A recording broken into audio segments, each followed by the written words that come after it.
జయశ్రీరామ్. ఎందరో మహానుభావులు అందరికీ మన వందనము. మరి ఎందరో మహానుభావులను కలవాలనే సంకల్పంతో అప్పుడప్పుడు అడపదడప బయటికి వెళ్తూనే ఉన్నాము. మరి రాత్రి మరి మహానుభావుడు జన్మించినటువంటి వేపు గ్రామానికి ఆ పరమ పురుష పుంగవుని పవిత్రమైన స్థలంలో పాదం మోపినందులకు మరి ఈరోజు దాంతోపాటు అదే మన జిల్లాకు చెందిన మరి తాడూరు మండలం వేరు, తాడూరు మండలము గ్రామం వేరు, జిల్లా ఒకటే. కొల్మూరు గ్రామానికి రావడం జరిగింది. మన ముందున్నవారు ఇప్పటిదాకా నేను వీడియో చేశాను. కొల్మూరు రామదాసుల వారు మరి వారు అనేక ఆధ్యాత్మిక కార్యక్రమాల చెంత చుట్టూ తిరుగుతూ ఈ జీవితాన్ని, శ్రీ శేష జీవితాన్ని కూడా ఎక్కువ శిష్యులకు కేటాయిస్తూ గడుపుతున్న వేళ మరి ఏదిరాయి జనన మరణము నిజ బోధగలినాలెదురాయి మోక్ష నరకము. ఏదిరాయి జనన మరణము లెదురాయి మోక్ష నరకము. చాలా చక్కటి గీతాలు ఉన్నాయండి, చెప్పుడు చాలా ఉంటాయి. ఈ మహానుభావ చర్చ చేయనప్పుడు అప్పుడప్పుడు కొన్ని అప్పుడప్పుడు పాడే ప్రయత్నం చేస్తూ ఉంటాను. మరి నేను మాట్లాడడం తగ్గించి గురువుగారితో మాట్లాడించే ప్రయత్నం చేస్తాను. ముందు పరిచయం చేయాలి కనుక చేశాను. వారి వ్యక్తిగత జీవితాన్ని, వారి ఆధ్యాత్మిక ప్రపంచంలోకి ఏ విధంగా అడుగు పెట్టవలసి వచ్చిందో కొన్ని విషయాలు మేము ముందుంచే ప్రయత్నం చేస్తాను. జై శ్రీరామ్. ఓం నమ శివాయ. గురువుగారు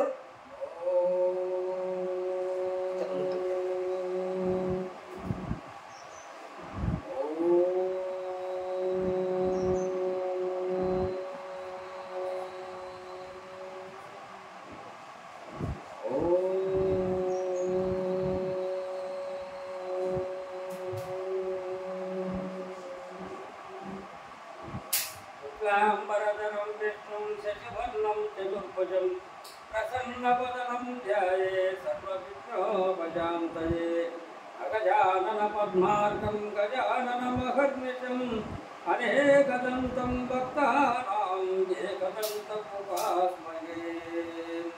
గురోర్బ్రహ్మా గురోర్విష్ణు గురుదేవో మహేశ్వరః గురు సాక్షాత్ పరబ్రహ్మ తస్మై శ్రీ గురవే నమః. అఖండమండలాకారం వ్యాప్తం యేన చరాచరం తత్పదం దర్శనం యోగే తస్మై శ్రీ గురవే నమః. గురుగారికి ముందుగా నమస్కారం జరుగు. స్వామి, నేను కొన్ని సందేహాలు మీతో అడిగి తీర్చుకోవాలనుకుంటున్నాను. మీ వ్యక్తిగత జీవితాన్ని కూడా, అంటే మీ బాల్యం నుంచి ఇప్పటి వరకు మీరు ఎలాంటి ఆధ్యాత్మిక అనుభూతులు పొందారు, ఎక్కడెక్కడ సంచరించారని కొన్ని సందేహాలను మీ ద్వారా తెలుసుకోవాలనుకుంటున్నాను. మరి మీకు జన్మనిచ్చిన తల్లిదండ్రుల పేరు ముందుగా? నాకు జన్మనిచ్చిన తల్లిదండ్రుల పేరు లక్ష్మారెడ్డి తండ్రి. మీ జన్మనిచ్చిన తల్లిదండ్రుల పేరు? మా తండ్రి గారి పేరు, మా నాన్నగారి పేరు లక్ష్మారెడ్డి, డి లక్ష్మారెడ్డి. మా అమ్మగారు కమలం. ఎంతమంది సంతానం మీ అమ్మగారికి? మేము నలుగురం సంతానం, ముగ్గురు అన్నదమ్ములము, నేనే పెద్దవాణ్ణి. నా పేరు రామిరెడ్డి అని పేరు. కానీ నాకు 13 ఏళ్ళ చిన్నపిల్లగా అన్నప్పుడే నాకు రామదాస్ అనే మా ఊళ్ళో అందరూ 13 ఏళ్ళ నుంచే? 13 ఏళ్ళు. నాకు అప్పుడు నేను 7th క్లాస్లో ఉన్నాను. నేను 10 వరకు చదువుకున్నా. కానీ నేను ఈ ఆధ్యాత్మిక గురువు దగ్గర నేను 13 ఏళ్ళ 7th క్లాస్లో ఉన్నప్పుడే నేను తారకోపదేశం పొందిన మా గురువు గారి దగ్గర. బాల్య దశలోనే? బాల్యం ఉన్నది. నాకు మదనాంశ భక్తులం లేదు, నేను సాకారంలో. అంటే మీ కుటుంబం అంతా మీరు మాత్రమేనా? నాకడితే మా కుటుంబం, మా కుమారుడు కూడా ఈ మధ్యన చిన్నజీవితం కష్టంగా చేయడం వాళ్ళు కూడా ఒక 3 సంవత్సరాలు వచ్చింది. చిన్న ఆయన, పెద్ద ఆయన, బలారైన వాళ్ళు కూడా మధుమాసం లేదు, వాళ్ళు సాకారం లేదు. మీ అన్నదమ్ములంతా ఎక్కడ ఉంటారు? మా అన్నదమ్ములు ఆయన ఇక్కడనే ఉంటాడు, ఇంకొక చిన్న తమ్ముడు హైదరాబాద్. మీ ధర్మపత్ని పేరు? మా భార్య మా పేరు కాళావతమ్మ. కాళావతమ్మ. ఎంతమంది మీకు సంతానం? మాకు 2 కుమారులు, బిడ్డలు లేరు.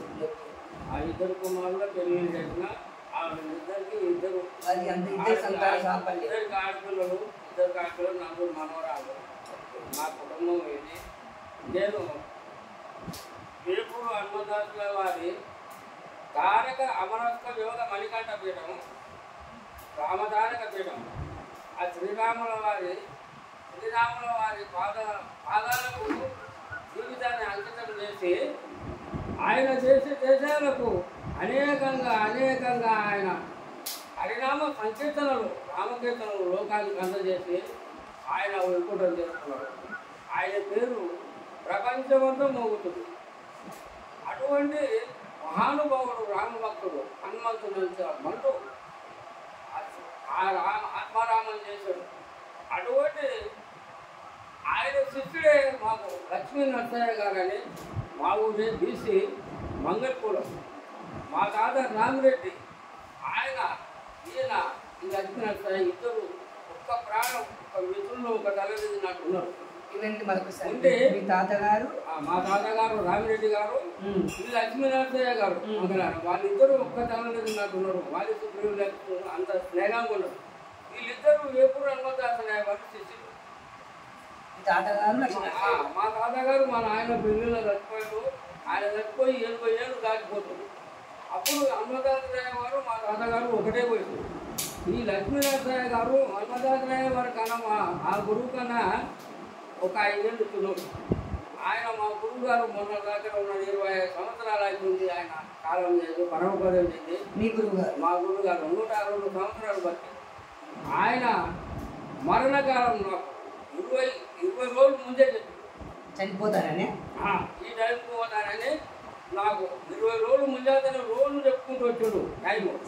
ఆ రోజు తిథి, వారము, పక్షము అంతా చెప్పి ఉత్తరాయణ కాలంలో ఆయన మంచిగా వైకుంఠ పదవి చెందింది.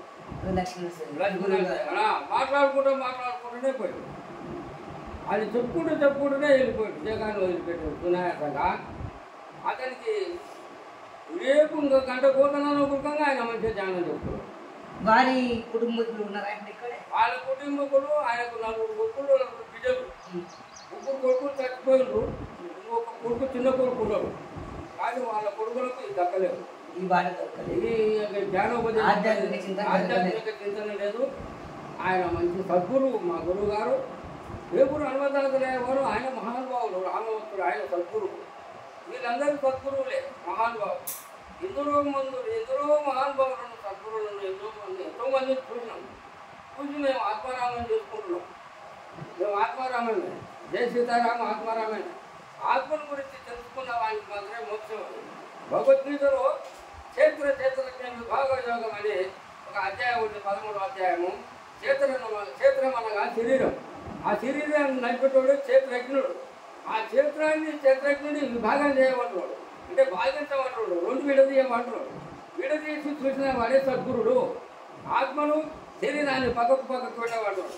ఆ క్షేత్రజ్ఞ విభాగం ఎవరైతే చేస్తుందో వాళ్ళే సద్గురుడు అనబడుతున్నారు. వాళ్ళే ఈ లోకానికి రక్షకుడు, వాళ్ళే పరమ భక్తుడు, వాళ్ళే భగవంతుడికి సన్నిధానంలో ఉండి ఈ శాస్త్రాలను బోధించి సర్వ మానవాళికి అంతా శాంతిని నెలకొల్పుతున్నాడు.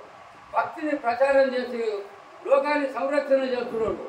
భగవత్ సంకల్పాన్ని లోకానికి అందజేస్తున్నాడు. గురుగారు, మరొక సందేహము. మీరు 13వ ఏటనే పరమ గురువులను పాదాల చెత్త చేరారు. మరి మీకు వివాహం అయిన తర్వాత ఈ ఆధ్యాత్మిక ప్రపంచంలో ఉండడం వల్ల మీకు అనేక ఇబ్బందులు ఏర్పడలేదా? నేను వ్యవసాయం చేసుకొని బతికినాము. నాకు చిన్నప్పటి నుంచి వ్యవసాయం చేసుకొని బతికినాము. చదువు పని చేసిన నాకు 3 ఉద్యోగాలు అయితే పోలేదు. నేను ఆ ఉద్యోగాలు పోతే నేను అధర్మం పాలవుతా. అందుకొరే కానీ నేను గురుభక్తి తప్పుతా, నాకు మోక్షం దొరకదు. అందుకొరకు నాకు ఈ ఆస్తి అవసరం లేదు, ఈ ఉద్యోగాలు అవసరం లేదు. నాకు ఎలక్ట్రికల్ డిపార్ట్మెంట్ లైన్ మ్యాన్ వచ్చింది. అప్పుడు ఒక్క దరఖాస్తు పెట్టుకుంటే అయిపోతుంది అని అంటే నేను పోలే. పిలిచి ఉద్యోగాలకు ఒకటి ఎల్డీసీ వచ్చింది స్టేట్ బ్యాంకులో, అందులో పోలేదు. ఒకటి పోస్ట్ ఆఫీస్ పోతున్నాను వచ్చింది సెంట్రల్ గవర్నమెంట్, ఒకటి స్టేట్ గవర్నమెంట్. ఈ 3 ఉద్యోగాలు వస్తే నేను పోలేదు. ఎందుకు అనంటే నేను ఈ ఆధ్యాత్మిక అధర్మమైన పనులు చేసి ధర్మ మార్గం తప్పుతాను. తప్పినప్పుడు సత్యస్వరూపమైన నాకు ఆత్మ పట్టుబడదు, దొరకదు. నేను గురుభక్తి తప్పి నేను గురుద్రోహిని అయిపోతా, గురు శాపం తగ్గుతుంది నాకు అని మా గురువును పట్టుకొని ఆ గురువునే నాకు సర్వం అనుకొని నమ్ముకొని బతుకున్నాను. నేను ఆత్మారామం చేసుకోను. మా గురువే నాకు సర్వం. గురువే రాముడు, గురువే కృష్ణుడు, గురువే విష్ణు ఈశ్వర బ్రహ్మ. ఆ యొక్క స్వరూపాన్ని, ఆ యొక్క రహస్యాన్ని మా గురువు గారు మాకు విపులంగా మంచి సంపూర్ణంగా మాకు సంపూర్ణమైన ఆత్మజ్ఞానాన్ని అందజేశాడు. నేను ముక్తి బాటలో ఉన్నా. ముక్తి నేను శరీరాన్ని నశింపజేసిన త్రిగుణాతీతుడైన పరమాత్మ తత్వాన్ని తెలుసుకొని ఆత్మనేది లోకాభిరాముని చూస్తున్నాం. లోకాభిరాముని అందరి లోపల ఉన్న ఆత్మస్వరూపమైన సమదృష్టితో ఉన్న అందరి సర్వాత్మకుడైన భగవత్ రూపాన్ని శరీరాల లోపల ఉన్న క్షేత్రజ్ఞ చూస్తున్నాం.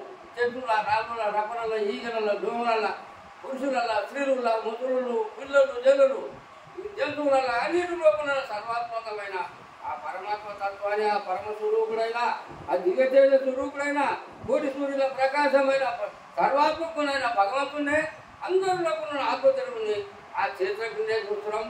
ఆయననే కృష్ణుడు, ఆయనే రాముడు, ఆయనే వెంకటేశ్వరుడు, ఆయనే విష్ణుశ్వర బ్రహ్మ, ఆయననే సర్వదేవతా స్వరూపం, 33 కోట్ల దేవత స్వరూపం.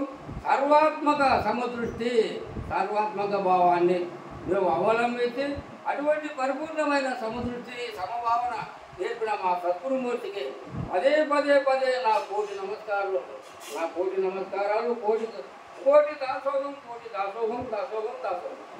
గురువుగారు చాలా చక్కటి విశ్లేషణ చేస్తూ ఉన్నారు. మీరు మరొక విషయం ఏమిటంటే, మహానుభావులకు మహాత్ముల కులంతో పని ఉంటుందా? కులము పని లేదు. మొట్టమొదటి కులం లేదు. వృత్తి ఆగిన ఏ కులం లేదు. ఆ ఋషులు మునులు వాళ్ళకు ఏ కులం లేదు. ఋషి అనగా గుణరహితుడు. అంటే ఆత్మకు ఏ కులం లేదు, ఆత్మకు ఏ గుణం లేదు, దేహ గుణాలు ఆత్మకు లేవు. అందుకొరకు దేవుడు మనలోనే ఉండడు, ఋషులు మనలోనే ఉండరు. పూర్వం అంటే నీ లోపల ఉన్న దుర్గుణాలను తీసేసి, నీలో ఉన్న కోరికలని నశింపజేసి, సర్వాత్మక భావాన్ని ఎప్పుడైతే నువ్వు నిలబెట్టుకుంటావో అన్ని జీవరాశులు నువ్వు దయా దాక్ష్యంతో అన్నిటిని సమభావనతోటి ఎట్లయితే చూస్తున్నావో అతడే పరమాత్మ స్వరూపుడు. అందుకొరకు ఆయన సమభావన, సమదృష్టి. ఇంకా భేదము పెట్టడానికే లేదు. భేదం పెడితే అతనికి అజ్ఞానమైన జడరూపమైన శరీరాన్ని పట్టుకొని భ్రాంతిని వెతుకుంటున్నాడు. కానీ జడ స్వరూపాన్ని నడిపేటోడు సర్వాత్మకుడనే సూక్ష్మరూపుడనే పరమాత్మ ఆయనని తెలుసుకోకపోతే ఈ జడ రూపాన్ని, ఈ మనసు జడ రూపం అనేది నిమగ్నమై, అది మనసు పుట్టింది ఆత్మలోనే. కానీ ఈ జడాన్ని వదిలిపెట్టి ఆ యొక్క పరమాత్మ స్వరూపం మీద ఎవరైతే నిలుపుతున్నాడో అటువంటి ఆత్మనేది గురువు ద్వారా ఎవరైతే ఉపదేశం పొందుతున్నారో అదే గురుపదేశపడరు. ఆ మర్మాన్ని తెలిసిన ఆ బుద్ధే గురుపదేశం. మంత్రం దేనికైనా కానీ ఆత్మకే, ఏ మంత్రమైనా ఆత్మకే. ఆ మంత్రం మర్మం తెలియకపోతే మంత్రానుభవానికే ఉంటుంది, కానీ ఆత్మ అన్నారు. అందుకొరకు వాద గురువు, బోధ గురువు అన్నారు. అయితే మంత్ర గురువు 3 రకాల గురువులు ఉన్నారు. ఉత్తమ గురువు అసలు ఆత్మ జరిగిన వాడు. మంత్ర గురువు ఆయన కిందంగా ఉన్నాడు కానీ బాధ గురువు అంటారు. ఆయన పూత గురువు అంటారు. అంటే గురువులు 3 రకాలు ఉన్నారు సృష్టి ఆది నుంచి. అయితే మనకు ఋషులు మునులు వాళ్ళను భగవంతుడు ముంచాలని సృష్టించు. పూర్వం సృష్టిలా ఆ సప్తర్షులు కొట్టిన ఆ సప్తర్షుల యొక్క కులమే మనది. ఇక ఇంకా ఏ కులం లేదు, ఏ మతం లేదు. వాళ్ళ యొక్క కులమే, వాళ్ళ యొక్క రక్తమే మన లోపల ప్రసరిస్తుంది. సమస్త జీవరాశుల లోపల ఒక మానవులకే కాదు 84 లక్షల జీవరాశులుగా ప్రవహించే రక్తము సప్త ఋషుల యొక్క రక్తం. గురువుగారు మధ్య మేము అడగాల్సింది కనుక అడగాలి, ఎందుకంటే మేము అడుగుతుంటే మీకు చెప్తూ ఉంటారు. ప్రేక్షకులు కూడా అర్థం కావాలంటే నా సందేహం నేను మధ్యలో కల్పించుకోవడం తప్పదు. అయితే మీరు ఇందాక మాట చెప్పారు, మహానుభావుల కులంతో పనిచేయాలని. మీరు ఒక ఉన్నతమైన రెడ్డి కులంలో పుట్టినప్పటికీ కులమేదిరా సిద్ధ, కులమేదిరా మనది, కులమంటారా సిద్ధ, కులమంటారా. మరి ఈ పాట చాలా బాగుంటుందండి. అంటే ఇది సందర్భాన్ని బట్టి గుర్తు చేస్తున్నాను. మీరు ఒక ఉన్నతమైన కుటుంబంలో రెడ్డి కులంలో పుట్టినప్పటికీ అంటే మహానుభావులు మీకు అలాంటి భేదభావం లేకపోవచ్చు, కానీ ఒక నాయని బ్రాహ్మణ వంశంలో పుట్టిన మరి ఒక లక్ష్మీ నరసయ్య గారిని కూడా గురువుగా స్వీకరించారంటే మీ మనోవికాసం మీ మనోబుద్ధి ఎంత గొప్పదో మనము అంటే మాటల్లోనే కాదు, గుణరైతుడు అంటే గుణవంతుడు ఎక్కడ ఉన్నా స్వీకరించే గొప్ప మనస్తత్వం మీరు ఉన్నందుకు మీకు నేను చేతులెత్తి నమస్కరిస్తున్నాను. మరి మీ గురువు గారి పేరు మీద మీరేమన్నా కార్యక్రమాలు నిర్వహిస్తున్నారా? మా గురువు గారి గురించి నేను నా యొక్క మనసులో నా ఆత్మలోనే నేను ధ్యానం చేసుకుంటున్నా. ఎంతో మందికి నేను కీర్తనలు సంకీర్తనలు నిస్వార్థ సేవ చేస్తున్నా. పద్యాలు కీర్తనలు నేర్పడము, మా గురుభక్తుల గురించి చెప్పడం, అక్కడక్కడ నేను ఈ యొక్క భక్తి కార్యక్రమాలలో పాల్గొని ఎక్కడెక్కడ సత్సంగాలు జరుగుతున్నామో అక్కడక్కడ తిరిగి మా గురువు గారి గురించి చెప్పుకుంటున్నాం. మా గురుసేవ ద్వారా దురందరునే నేను. మా గురువు గారు అయిన తర్వాత నాకు గురువుపదేశం కానీ ఈ సత్యాన్ని తెలుపదైతే నాకు అవకాశం ఇచ్చిపోయాడు. ఇంకా నాకు ముఖంగా ఒక 2-3 గురువులు ఉన్నారు, శిష్యులు ఉన్నారు. కానీ నేను ఆ రహస్యం అందరికీ తెలియదు. అది దానికి పత్యం ఉండాలి. ఆ పత్యమే జీవయంత మత్తు, పరశ్రీ భోగము, పరధనాన్ని ఆశించడం, దొంగతనం. ఇంకా 5వది క్రూరం బయటలాడ.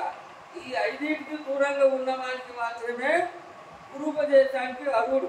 ఎవరైనా ఈ ప్రపంచంలో సాకారి కావాలి, దాని పూర్వకంగా జ్ఞానం ఉండాలి, అందజేస్తే అందుకున్నట్టు ఉండాలి. ఆత్మను అందుకున్న వానికే మోక్షం ఉంది. కానీ దేహాన్ని పట్టుకొని ఊగులాడేటోడికి ఎవరికి మోక్షం లేదు. దేహానికే కులము మతము నామరూపానికే, కానీ నామరూపం లేని ఆత్మకు మాత్రం ఏ కులం లేదు, మతం లేదు.